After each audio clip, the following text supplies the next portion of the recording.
La historia es siempre la misma. Se les informa a los padres que su recién nacido ha El muerto. dolor cuando les dijeron que sus hijos habían muerto. No se les permite ver el cuerpo o el lugar donde fue enterrado. A veces, las madres eran convencidas de firmar, sin saber que aquellos eran papeles de adopción.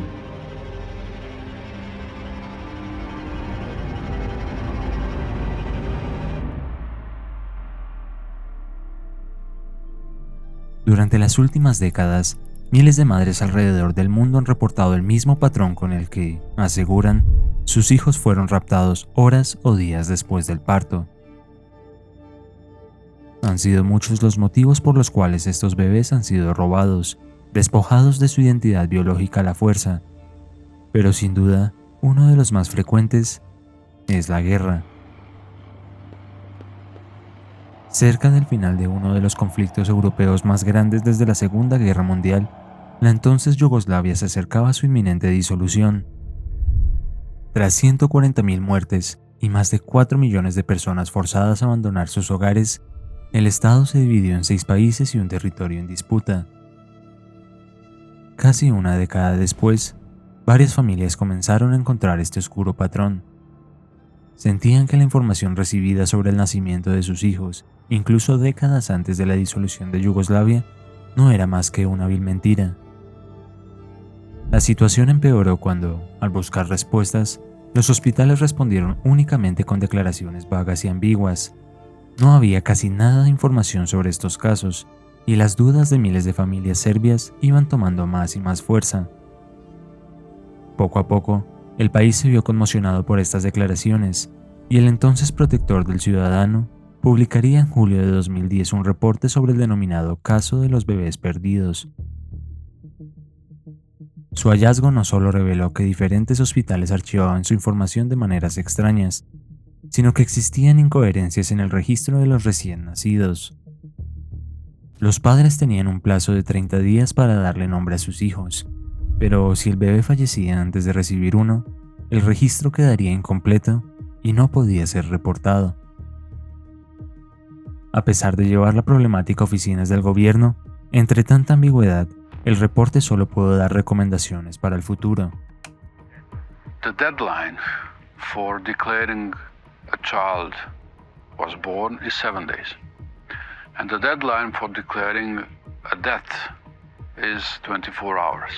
So this can justify or explain the fact that a child was registered as a newborn after it has already been registered as deceased.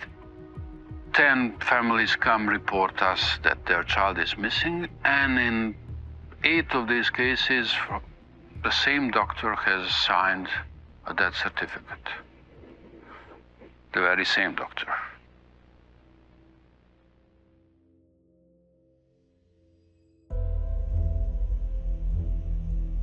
Existen decenas de casos de esta índole. Madres que recibían siempre la misma noticia, hospitales que entregaban siempre las mismas respuestas. Entre ellos apareció el caso de Zorica Jovanovic, quien, luego de 2 días de haber tenido a su bebé, fue informada de que éste había fallecido. De inmediato, fue al lugar donde lo había visto por última vez, y fue tal el estado de shock que una enfermera intentó sedarla sin éxito. Tuvieron que decirle que la autopsia iba a ser realizada en un hospital en Belgrado. En 2002, Zorica solicitó al centro la documentación sobre la muerte de su hijo, pero solo recibió palabras vacías. Había muerto por causas desconocidas. 11 años después, Zorica ganó el caso ante la Corte Europea de los Derechos Humanos, recibiendo una indemnización de 10.000 euros y comprobando que Serbia había fallado en brindar la información sobre su hijo. No obstante, se puede observar el enojo de muchos padres de familia. No querían poner precio a su silencio, querían saber la verdad, dónde están y qué hicieron con sus hijos. Este hombre, Marko Ivic, podría tener parte de la respuesta. En el momento en que se planteaba ser padre, alguien le recomendó ir a Yugoslavia y allí se encontró con un abogado que se hizo cargo de los papeles de adopción. En Belgrado puedes elegir, pero para adoptar a un bebé necesitarás 10.000 marcos alemanes. Se encontraron un par de días después, y Marco notó algo extraño. Desde el principio pensó que iría a un orfanato, no a un hospital.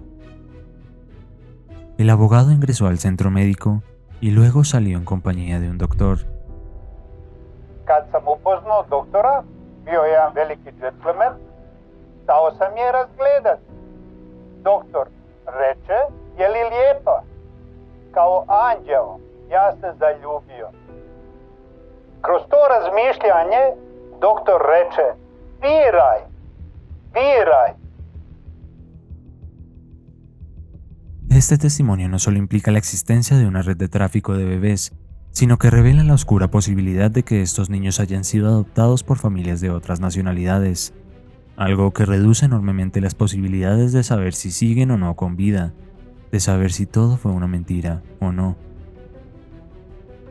Hubo aproximadamente 10.000 bebés desaparecidos, pero el sitio web de la Asociación de Bebés Perdidos de Belgrado asegura que existen más de 20.000 casos. Gracias a la emisión de un programa de televisión, Serbia se enteró de que esta problemática se extendía más allá de su continente. I'm from the United States. In 1998, my husband and I adopted a little girl named Ilya from Belgrade. We had to pay her $10,000, all new $100 bills, got all the paperwork done, set up the final ceremony for adoption, and when it was done, he brought us to the airport and we were on our way home with little Ilya. En Estados Unidos, la historia de la adopción es igual de oscura. Nada más a mediados del siglo XIX, este hombre encontró una polémica solución al creciente número de huérfanos: transportarlos por tren en dirección al oeste. Si bien cientos de estos niños llegaron a ser adoptados, pronto se haría eco a las oscuras estrategias detrás de este método. Tiempo después de esta polémica, en 1928, la adopción volvió a tomar fuerza. En una era en la que grandes instituciones lograban dar en adopción apenas 5 niños por año, una mujer llegó a multiplicar esta cifra hasta 40 veces. Su nombre era Georgia Tann. Georgia no solo popularizó la adopción mientras trabajaba en el Tennessee Children's Home Society, sino que también la monetizó. Su historia ha llegado a aparecer en libros y artículos que le atribuyen la desaparición de hasta 5.000 niños, vendiéndolos siempre a familias ricas y promocionándolos en anuncios polémicos. A estas prácticas se sumaban sus grandes dotes de manipulación. No solo encontraba nuevas formas de engañar a las madres para robar sus hijos, sino que también alteraba la información y los nombres de los bebés en función de la familia a quienes los iba a vender. Era imposible detenerla, y así Georgia Tann amasó una fortuna de $1 millón. Murió de cáncer a los 59 años, pero su legado es una oscura parte de la historia estadounidense, y uno de los mejores ejemplos de ello se encuentra en las memorias de un popular luchador. En el primer capítulo de su libro autobiográfico, To Be the Man, Ric Flair revela haber sido uno de estos niños. Mi madre probablemente pensó que había nacido muerto. Eso es lo que le dijeron a muchas de las chicas cuyos hijos terminaron en el Tennessee Children's Home Society en Memphis. Sus bebés estaban muertos y solo necesitaban firmar un par de papeles de adopción. La mayoría de ellas eran pobres y sin educación, algunas incluso estaban sedadas. Si el niño es devuelto, preguntó el entrevistador, ¿pagaría usted los gastos de traerlo de vuelta? Mis padres aceptaron la condición, pero una vez pusieron sus ojos en el Nature Boy, yo ya no iría a ningún lado.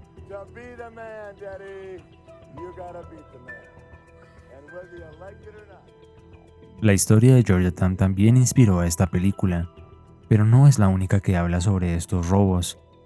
Quizás se te haya venido a la cabeza una cuyo éxito la llevó a ganar el Oscar a Mejor Película Internacional en 1986. Too much. God bless you. The official story.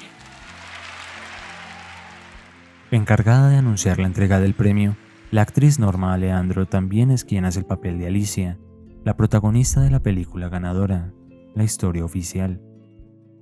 Desde el punto de vista de una madre y profesora de historia, esta película narra uno de los muchos conflictos de la dictadura militar en Argentina. La protagonista comienza a dudar si su hija adoptiva es una de las tantas bebés robadas de aquella época oscura, una en la que varios actores, incluyéndola, tuvieron que abandonar el país. ¿Qué pagaste? Alicia. ¿Al médico o a la madre?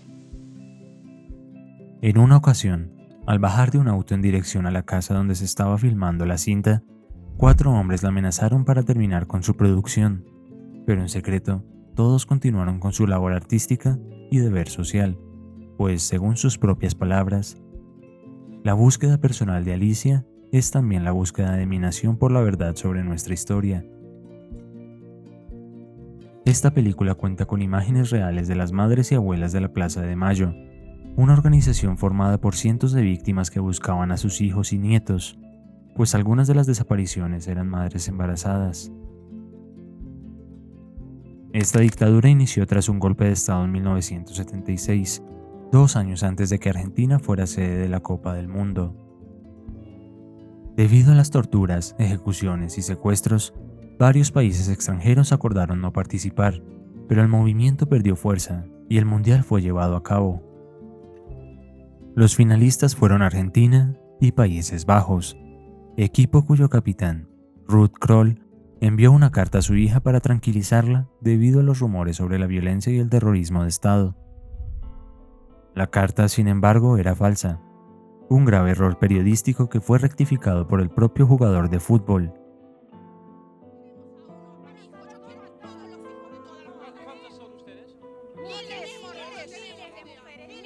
Nosotros solamente queremos saber dónde están nuestros hijos, vivos o muertos, pero queremos saber dónde están. Que nos entreguen nietos. ¿Nacieron esos nietos? ¿No nacieron? ¿Dónde están esos bebés? ¿Dónde están esos bebés? De ellos nos han quitado lo más preciado que puede tener una madre, su hijo. Mientras madres y abuelas exigían la verdad en la Plaza de Mayo, mientras el pueblo era silenciado y los vuelos de la muerte sepultaban a los desaparecidos en los mares, el periodismo hizo de pan y el Mundial hizo de circo. Incluso los jugadores argentinos, luego de ganar aquella Copa Mundial, confesaron haberse sentido utilizados para encubrir esos crímenes. Décadas después, decenas de madres testificaron cómo robaron a sus bebés cuando estaban en los hospitales, justo como en Yugoslavia y Estados Unidos. Era el mismo modus operandi. Se les decía que sus hijos habían muerto, pero esta información no podía ser confirmada. Se encontraron patrones en las fechas, en los hospitales e incluso en los nombres de quienes se encargaban del parto. Pronto, sus esfuerzos dieron nombre al lugar donde, se estima, al menos 90 bebés fueron robados: el Hospital Rivadavia.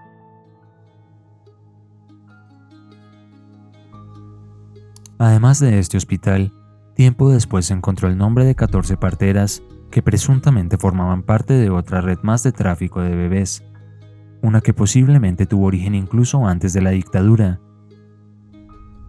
Por el momento, solo una de las parteras ha sido sometida a juicio oral luego de las denuncias, y en Argentina, decenas de personas continúan buscando su identidad biológica. Casi al mismo tiempo, al otro lado de los Andes, ocurría algo similar. En Chile, se practicó el exilio masivo sobre opositores, estimando que, entre 1965 y el 2000, podría haber más de 20.000 casos de adopción ilegal. Algunos de ellos reportan que el cuerpo de su bebé fue cedido para investigaciones científicas.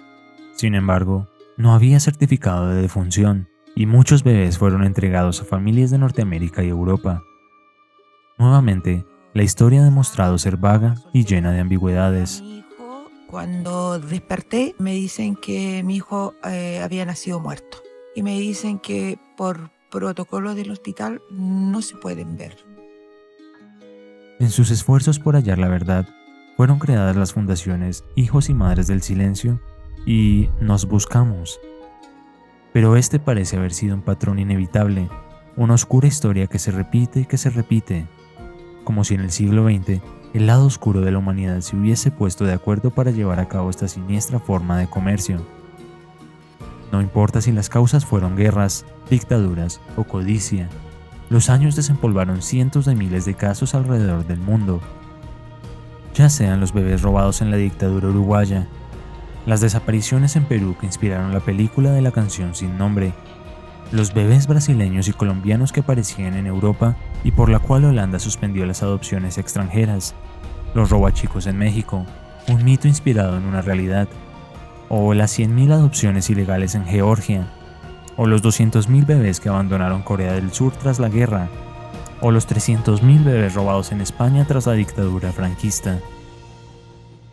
La historia es siempre la misma, pero esto no detuvo a las miles de familias que han logrado reunir sus testimonios para mostrarle al mundo entero lo que ocurrió.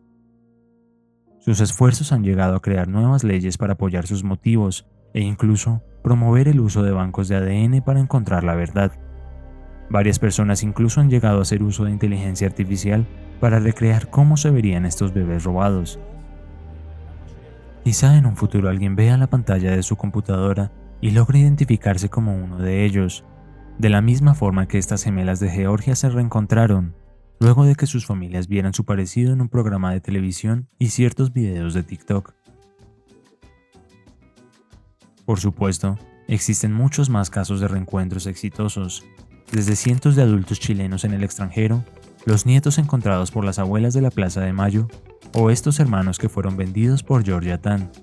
Y si bien el tiempo ha sido duro con muchas de estas familias, también ha sido capaz de entregarnos una de las herramientas más poderosas de la humanidad, un medio masivo diseñado para unir, no para separar.